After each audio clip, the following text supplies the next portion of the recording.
बिस्मिल्लाहिर्रहमानिर्रहीम अस्सलाम वालेकुम। देख रहा हूँ सोशल मीडिया पे एक क्लिप में देख रहा था जिसमें पाकिस्तान के एक फेमस यूट्यूबर हैं। उन्होंने एक पीस ऑफ लैंड लिया डीएचए के अंदर, देन डिमार्केशन करवाई, प्रॉपर चीज़ें अलाइन करवाने के बाद एक बिल्डर का इंतखाब किया, कंस्ट्रक्शन स्टार्ट करवा दी।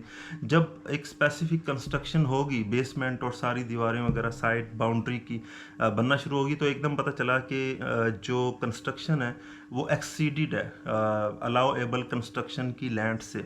कुछ मतलब ज़्यादा उन्होंने बाहर की तरफ रख दिया। तो इस सारे प्रोसेस में 1 करोड़ रुपये से ज़्यादा का उनका नुकसान हुआ। अब जो यूट्यूबर हैं वो इल्ज़ाम लगा रहे हैं बिल्डर पे, और बिल्डर इल्ज़ाम लगा रहे हैं जनाब उस यूट्यूबर पे या उस owner of the house, owner of the land पे। अब इस सारे प्रोसेस में मैं एक चीज़ देख रहा था कि हमारे जो यहाँ से उठ के जाते हैं, देहातों से उठ के या दूसरे लोग, और पैसा आता है और बड़ी सोसाइटीज़ के अंदर घर बनाना शुरू कर देते हैं।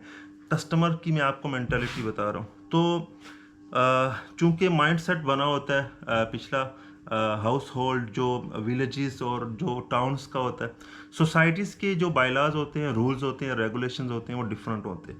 अब हो सकता है कि ओनर ऑफ द हाउस ने कहा हो कि यार जरा कंपनी छडवा रही है, इतने भी कंस्ट्रक्शन करवा दे, है तो मेरी ओनरशिप ही है।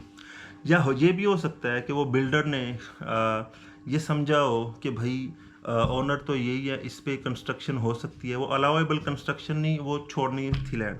खैर, जो भी जिसका भी कसूर है, तो इस सारे प्रोसेस में ओनर का 1 करोड़ से ज़्यादा का लॉस हो गया उसके मुताबिक। अब दोनों एक दूसरे पे लान तान कर रहे हैं। ओनर कह रहा है कि जनाब जी जब काम के लिए आया था ये तरले कर रहा था, इसने एक भी घर नहीं बनाया हुआ, इसने मेरा घर पहला बनाया था तो ये हुआ। और जो बिल्डर है वो कह रहा है कि मेरे मुख्तलिफ साइटों पे काम हो रहे हैं और ओनर ने मुझे मिसलीड किया, मिसगाइड किया, धमकियाँ दी। तो खैर ये चीज़ें तब सामने आती हैं जब आप प्रॉपर रिसर्च नहीं करते, प्रॉपर जिस बंदे को रख रहे हैं, जिस बिल्डर को रख रहे हैं, उस बिल्डर के काम का, उसकी माजी, उसकी हिस्ट्री को नहीं देखते।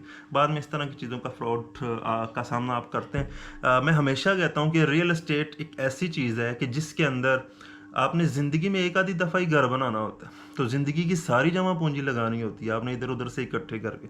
सो इसमें अगर आप किसी कंजूसी का, किसी लालच का या किसी ऐसी चीज़ का शिकार होते हैं तो आप नुकसान का सामना कर सकते हैं। वक्ती डिस्काउंट्स या वक्ती अपने आप को इकोनॉमिकल चीज़ों की तरफ लेके जाएंगे जो कि होंगी नहीं, या आप लालच में पड़ेंगे तो बड़े ज़्यादा नुकसानात का आपकी सारी इन्वेस्टमेंट्स डेड हो सकती हैं। अच्छा, और फिर रियल एस्टेट के अंदर ना एक और बड़ी चीज़ अजीब सी है कि एक का कसूर दूसरे पे डालने की कोशिश करते हैं। लाइक अब मेरे बहुत सारे लोग मेरे मतलब कस्टमर्स भी हैं, मेरी वीडियोस भी देखते हैं। अब हर वीडियो देखने वाला मेरा कस्टमर नहीं होता।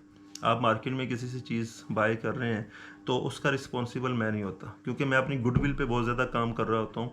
और मेरी वीडियो सिर्फ मेरी गुडविल सिर्फ मेरी वीडियोस नहीं है, बल्कि मेरा काम होता है। जो चीज़ आपको बेच रहा होता हूँ, आपके बजट को, आपकी सूरत हाल को एनालाइज करके आपको जो चीज़ बेच रहा होता हूँ, सो मुझे पता होता है कि मैंने क्या चीज़ आपको बेची हुई है।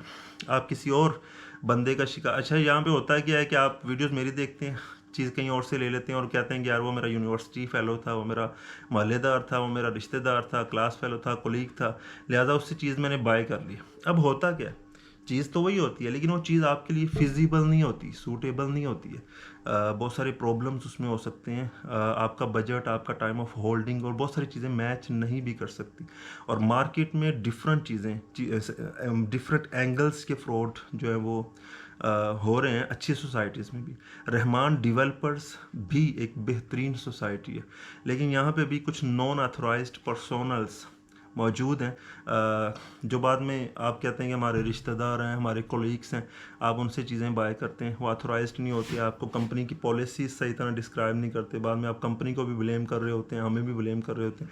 सो इन चीज़ों का आपने ध्यान रखना होता है कि भाई जो चीज़ हम बाय कर रहे हैं वो चीज़ हमें सूट भी करती है कि नहीं करती है, और क्या हम 5-6 साल तक वेट भी कर सकते हैं कि नहीं कर सकते। और हर कदम को आपने सोच समझ के रखना होता है। अक्लमंद लोग इसी तरह करते हैं, आके मशवरा करते हैं, अपनी 40-50 हज़ार लाख रुपए कमीशन बचाते नहीं है वो देते हैं, बल्कि ज़्यादा देते हैं कि हमें सही मशवरा मिले। जब आप 1 करोड़ पे इन्वेस्ट कर रहे हैं तो उसमें आप 1 लाख रुपए कमीशन दे के उस 1 करोड़ को सिक्योर कर रहे होते हैं। सो ये कुछ बातें थी जो I just wanted to share with you people. Number screen पे मौजूद है, आप रब्ता कर सकते हैं और बुकिंग करवा सकते हैं। अल्लाह हाफिज़।